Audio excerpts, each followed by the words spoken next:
Hi guys, welcome back to my channel. If you're new here, my name is Hetvi, and in this video, as you guys have probably guessed from the video's title, I'll be discussing 7 ways in which we can reduce stress and increase our stress tolerance level.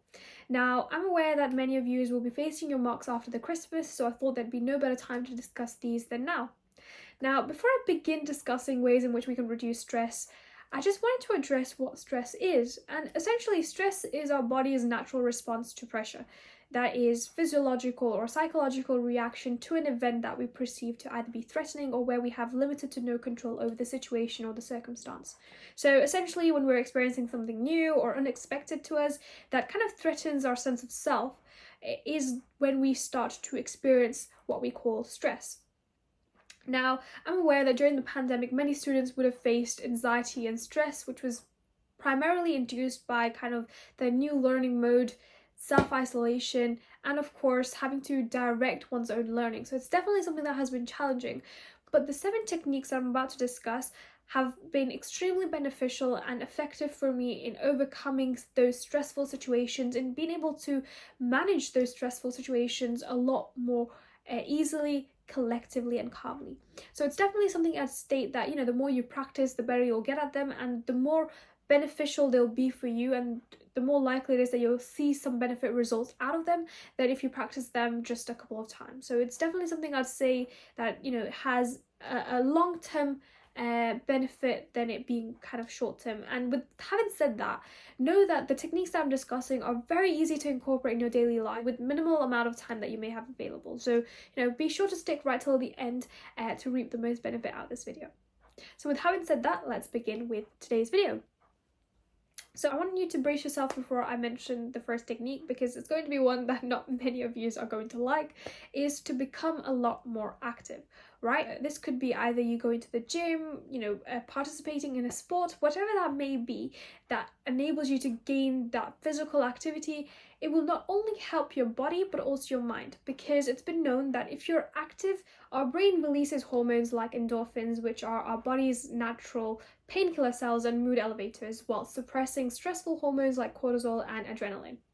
So it's definitely something that you'll find that the more you're engaging in physical activity, or the more you're performing those sports, you're not only engaging your entire body and all the muscles, but you're also kind of releasing those useful hormones which can calm your nerve down. Now, the second technique that I wanted to discuss is one that is the easiest among the 7 techniques that I'm going to discuss today, which is to practice meditation.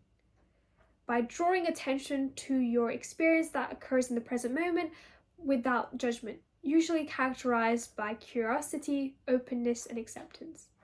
And many studies have in fact shown the positive impact of mindfulness and how significantly useful it can be in reducing stressful hormones and your stress levels. And the best thing about practicing meditation is that it can be done anywhere at any time with minimal amount of time that you have to dedicate towards it. So it's definitely something that I would suggest you start practicing.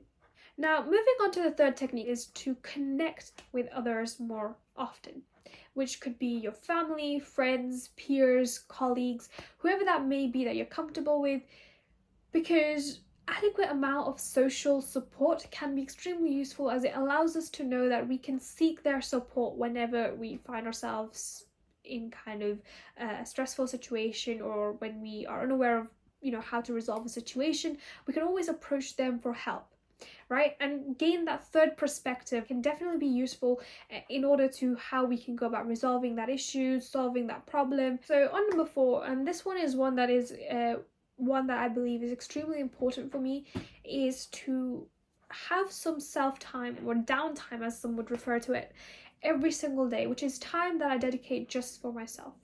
And in that time, I could be doing anything I like or I desire, whether that is watching anime, playing games, spending time with family, friends, going outside, whatever that is.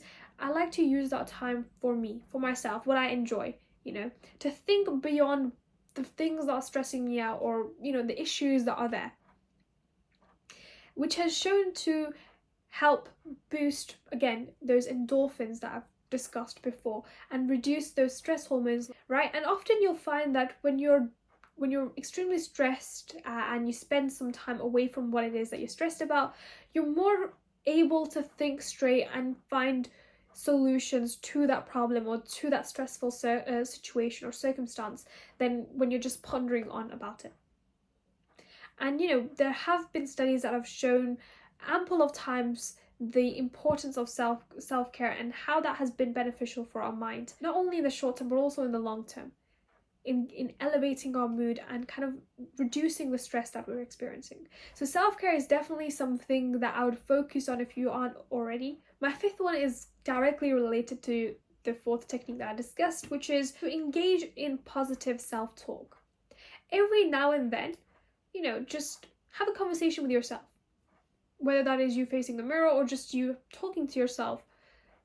Now, as crazy as it sounds, it's extremely beneficial, because sometimes it's sufficient for us to say one encouraging word to ourselves, right?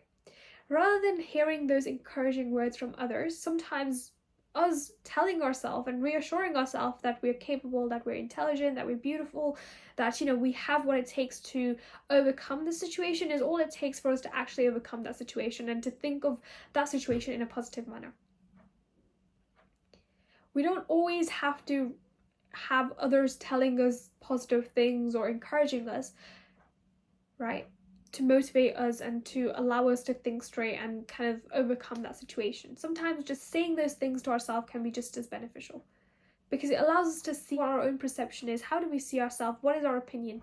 And it's prioritizing our own feelings, our perception of ourselves, that can help us manage those stressful situations. Because often enough, and of course in the modern day that we live in, with social media being such a predominant part of our life, that we kind of lose that sense of self and kind of a value of our own perception and our own opinion, because we value other people's opinions, their say, their thoughts. We forget to kind of hear our own self out, and that is why sometimes just having that positive self-talk with one's own self can be extremely beneficial.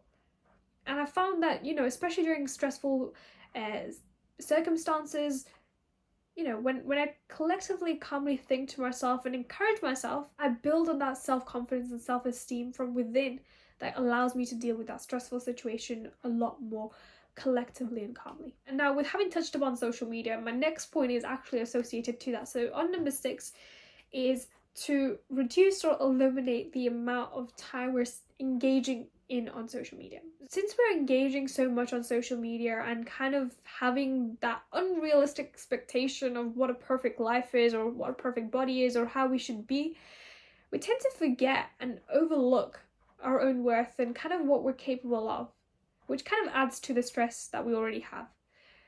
So the least you could do for yourself is to eliminate the stress that you're gaining from those external sources, from those external bodies, which doesn't serve you.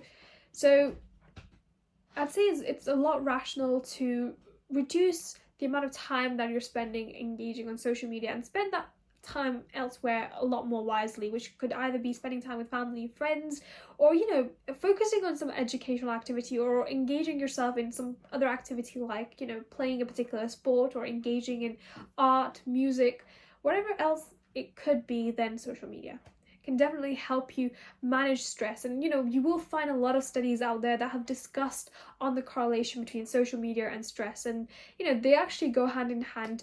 While social media is extremely beneficial in allowing us to connect with one another, those platforms are excellent for marketing and of course for business purposes and keeps you updated with what's going on in others' life.